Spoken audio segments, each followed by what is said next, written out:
حضرت بلال رضی اللہ تعالیٰ عنہ۔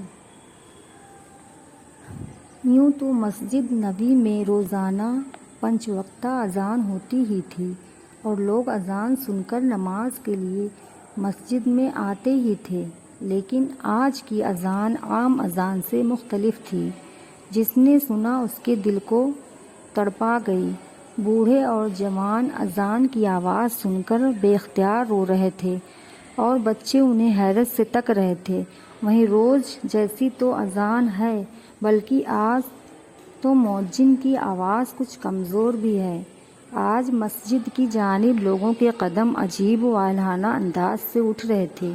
بچوں نے دیکھا کہ مرد تو مرد، آج کی اذان سن کر تو عورتیں بھی گھر کا کام کاج چھوڑ کر مسجد جانے کی تیاری کر رہی ہیں اور ان کی بھی آنکھوں سے آنسو جاری ہیں۔ بچے بھی حسب معمول اپنے بڑوں کے ساتھ مسجد نبوی کی طرف ہو لیے۔ مسجد میں آج خاصا ہجوم تھا۔ معلوم ہوتا تھا کہ آج دوسری مسجدوں کے نمازی بھی مسجد نبوی میں آ گئے اور جو شخص مسجد میں داخل ہوتا ہے اس کی نظریں کسی کو تلاش کر رہی تھیں۔ بچوں نے بھی اس مؤذن کو دیکھ لیا جس کی آواز مدینہ کی آبادی کو بے خود کر کے مسجد میں لائی تھی۔ کھچڑی داڑھی، گھنگرالے بال، کہیں حضرت بلال رضی اللہ تعالیٰ عنہ بن ریاح تو نہیں؟ بچوں نے آپس میں سرگوشی کی۔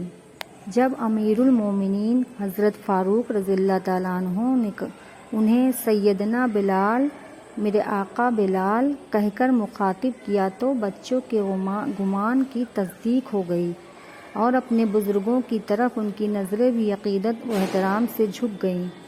بھلا حضرت بلال رضی اللہ تعالیٰ عنہ سے کون واقف نہیں ہوگا؟ ان کے بزرگ جب بھی ابتدائے اسلام اور مصائب کا تذکرہ کرتے تو حضرت بلال رضی اللہ عنہ کا ذکر کرنا نہ بھولتے۔ وہ بلال رضی اللہ عنہ جو اگرچہ اسلام اور رسول اکرم صلی اللہ علیہ وسلم کے بدترین دشمن امیہ بن خلف کے غلام تھے، لیکن ان کا دل کفر کی قید سے آزاد ہو چکا تھا۔ یہ پیارے نبی صلی اللہ علیہ وسلم کی مکی زندگی کا وہ دور تھا جب صرف چند نفوس نے اللہ کے رسول صلی اللہ علیہ وسلم کی آواز پر لبیک کہا تھا اور اس جرم کے پاداش میں سردار قریش ان پر ظلم و ستم کے پہاڑ توڑ رہے تھے۔ جب بچے حضرت بلال رضی اللہ عنہ کو دی جانے والی تکالیف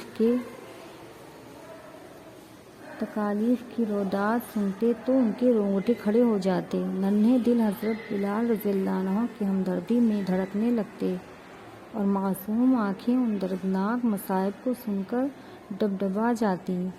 رات کو زنجیروں سے باندھ کر کوڑوں سے جسم کو لہولہان کر دیا جاتا اور دن کو ریت پر لٹایا جاتا۔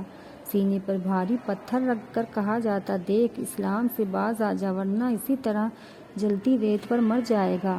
لیکن حضرت بلال رضی اللہ تعالیٰ عنہ کی زبان پر ان سب دھمکیوں کا ایک بھی جواب تھا، احد احد، اللہ تو ایک ہی ہے۔ حضرت بلال رضی اللہ عنہ کے گلے میں رسی کا پھندا ڈال کر رسی گلیوں کے آوارہ لڑکوں کے سپرد کر دی جاتی جو انہیں مکہ کی گلی کوچوں میں بے دردی سے گھسیٹتے پھرتے۔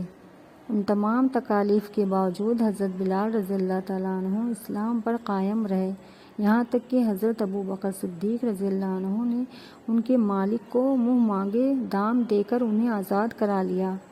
اب سفر ہو یا حضر، وہ ہر وقت پیارے نبی صلی اللہ علیہ وسلم کی خدمت میں رہتے۔ بچے جب حضرت بلال رضی اللہ عنہ پر پیارے نبی صلی اللہ علیہ وسلم کی توجہ اور شفقت کی واقعات سنتے تو انہیں غائبانہ طور پر رشک آنے لگتا۔ پیارے نبی صلی اللہ علیہ وسلم نے حضرت بلال رضی اللہ عنہ کو اپنے گھر کا منتظم بنا رکھا تھا۔ گھر کا سودا سلف لانا، مہمانوں کی توجہ کرنا، پیارے نبی صلی اللہ علیہ وسلم کی آرام و عائشائش کا خیال رکھنا، پیارے نبی صلی اللہ علیہ وسلم کی ایسی رفاقت بڑے بڑے صحابہ رضی اللہ تعالیٰ عنہ کے لیے قابل رشک چیز تھی۔ یہی وجہ تھی کہ آج امیر المومنین نے انہیں سیدنا بلال رضی اللہ عنہ یعنی میرے آقا بلال رضی اللہ عنہ کہا تھا۔ حضرت عمر فاروق رضی اللہ عنہ فرماتے تھے کہ آپ میرے آقا کے خادم ہیں، اس لیے میرے آقا ہیں۔ حضرت بلال رضی اللہ عنہ کو دوسرا اہم شرف یہ حاصل تھا کہ پیارے نبی صلی اللہ علیہ وسلم نے انہیں مسجد نبوی کا مؤذن مقرر فرمایا تھا۔ پیارے نبی صلی اللہ علیہ وسلم کے وفات کے بعد حضرت بلال رضی اللہ عنہ مدینہ میں نہیں رہ سکے تھے۔ کیسے رہتے؟ مسجد نبوی کا ہر گوشہ، حجروں کا ایک ایک دروازہ انہیں اپنے آقا صلی اللہ علیہ وسلم کی یاد دلاتا اور پیارے نبی صلی اللہ علیہ وسلم کی جدائی کا زخم مندمل نہ ہونے پاتا۔ حضرت بلال رضی اللہ عنہ مدینہ چھوڑ کر لشکر اسلام کے ساتھ جہاد پر چلے گئے تھے۔ آج وہ ایک عرصہ کے بعد اپنے محبوب کے دیار میں تشریف لائے تھے اور حضرت حسن رضی اللہ عنہ اور حسین رضی اللہ عنہ کے اصرار پر انہوں نے مسجد نبوی میں اذان دے کر اہل مدینہ کے دلوں میں عہد رسالت کی یاد تازہ کر دی تھی۔ حضرت بلال رضی اللہ عنہ اس واقعہ کے کچھ ہی عرصے بعد مدینہ سے دمشق تشریف لے گئے، جہاں سن 20 ہجری میں اس دنیائے فانی سے رخصت ہو گئے۔